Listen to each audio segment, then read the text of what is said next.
Ciao amici e amiche del segno dei gemelli, benvenuti, io sono Angela e questo è Exoteric World. È così che mi trovate sui social. Questo è l'oroscopo settimanale dal 18 al 24 maggio. Prima di iniziare vi ricordo che è una stesa generica, prendete solo ciò che vi risuona e se volete potete integrarla col vostro ascendente per avere più informazioni. In descrizione trovate le recensioni dei mazzi usati, i link per acquistarli e i link alle playlist per conoscere il significato delle carte della Sibilla Lenormand e della Sibilla italiana. Vi invito a iscrivervi e abbonarvi al mio canale per sostenere il mio lavoro. Vi ringrazio moltissimo se lo farete o lo avete già fatto. E adesso iniziamo la lettura. Cominciamo a capire come andrà la settimana, le energie principali, i segnali zodiacali da attenzionare e poi l'amore, le relazioni, il lavoro e le finanze. Partiamo con la luna.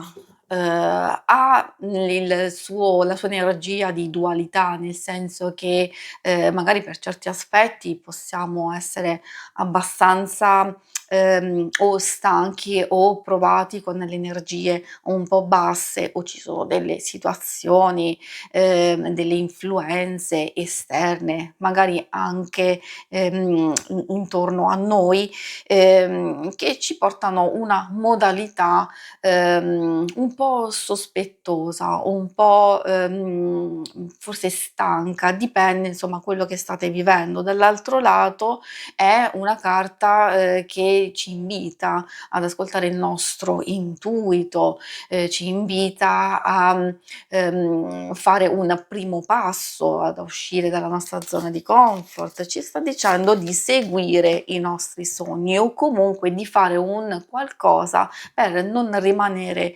chiuse in alcune circostanze, soprattutto se c'è un'emotività abbastanza altalenante in questo momento. Il il quadrifoglio è molto suggestivo perché, essendo una carta legata alla fortuna, ai cambiamenti positivi, alle possibilità che si aprono, possiamo aspettarci qualche sorpresa o soddisfazione interessante. Altrimenti è anche un bel cambio di energia totalmente diverso dalla fase precedente, quella che abbiamo trovato all'inizio della settimana, per portarci in una fase molto più tranquilla, non del tutto serena, perché effettivamente la torre ci sta dicendo che abbiamo bisogno o di riposarci o di riflettere attentamente su qualcosa o di prepararci ad una fase, ad un percorso, a qualcosa di importante, soprattutto nelle questioni pratiche e lavorative. I segni zodiacali da attenzionare sono principalmente quelli di fuoco, Ariete, Leone e Sagittario, poi troviamo anche un po' quelli di terra, Toro, Vergine e Capricorno. E adesso passiamo all'ambito amore. Ambito amore, coppia single, ricordo che per chi vuole anche scoprire qualcosa riguardo alle relazioni più importanti di amicizia e famiglia, potete ascoltare, ovviamente dovete adattare la lettura a queste altre circostanze. Il girasole è abbastanza positivo, o uno spiraglio di luce o qualcosa anche riguardo un atteggiamento, delle proposte interessanti, degli inviti. È vero che si tratta di qualcosa di molto veloce, di molto fugace, quindi di cogliere l'opportunità e, come vi dicevo, di non rimanere fermi, perché alcune cose si muoveranno abbastanza in fretta. Ricordate, avete il quadrifoglio, vuol dire che arrivano comunque delle sorprese, delle novità, qualcosa di bello, però bisogna essere pronti a cogliere al volo, perché possono essere molto molto veloci e sfuggirci di mano. Per le relazioni può voler dire che se trascuriamo qualche dettaglio, se magari non riusciamo a cogliere un gesto di pacificazione, qualcosa di carino nei nostri confronti, allora è un po' difficile, perché si vedono delle carte che possono indicare dei dubbi, dei sospetti o l'essere un po' chiusi, su noi stessi. Quindi, come vedete, possono darvi delle indicazioni per poter riflettere su alcune cose che, accadranno nella vostra settimana, avere l'opportunità di svoltare una situazione sin dall'inizio, quindi consiglio di non perderla. Può esserci qualcosa di fugace anche, nei singoli, nel senso magari una proposta, un invito, un qualcosa che magari possiamo pentirci di non accettare in quel momento. Ecco perché, la carta comunque sia dell'anemone e della ginestra ci fanno capire che se vogliamo cogliere un'occasione possiamo farlo assolutamente, ma dobbiamo farlo subito, altrimenti potrebbe sfuggirci, di mano.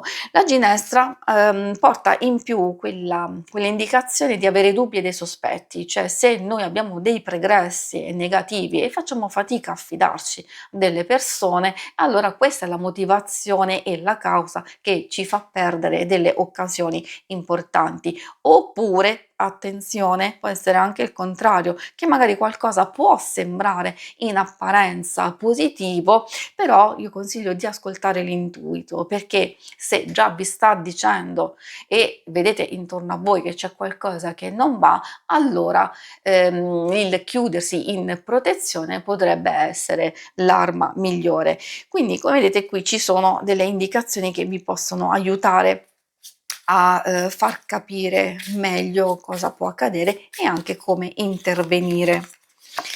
Per le questioni più pratiche abbiamo la stanza che fa riferimento un po' a quello che vi dicevo della torre, e cioè, sia una nuova energia perché magari abbiamo bisogno di staccare la spina, di riposarci, quindi c'è questa nuova energia che può indicare una fase di ripresa dopo un momento critico, oppure un'altra cosa importante è notizie, documenti, telefonate, incontri, quindi un qualcosa che giunge a noi e che però dobbiamo, valutare, dobbiamo osservare.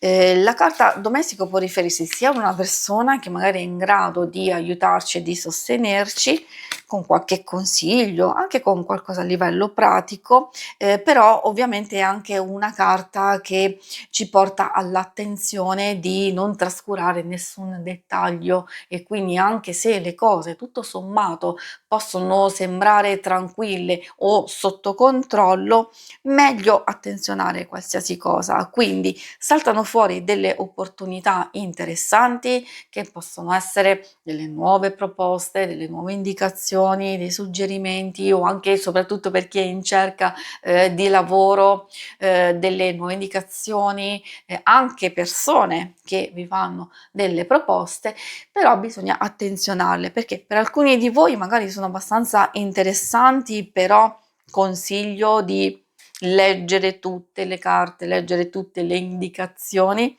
e, prima di fare un passo, oppure di essere ben sicuri di quello che state cercando. E poi direi soprattutto per chi vuole risolvere, qualche incombenza, qualcosa che non sta funzionando, loro consigliano di non intervenire immediatamente, ma di aspettare il momento giusto. Forse per questa settimana, meglio, fermarsi perché fare un passo azzardato potrebbe essere controproducente. Si conclude qui la lettura, vi ringrazio per avermi seguita. Se volete, in alto a destra trovate il logo per iscrivervi al canale, mentre in basso trovate le schermate per vedere il vostro oroscopo mensile e lunare quindicinale. Alla prossima, vi auguro una buona settimana. Ciao!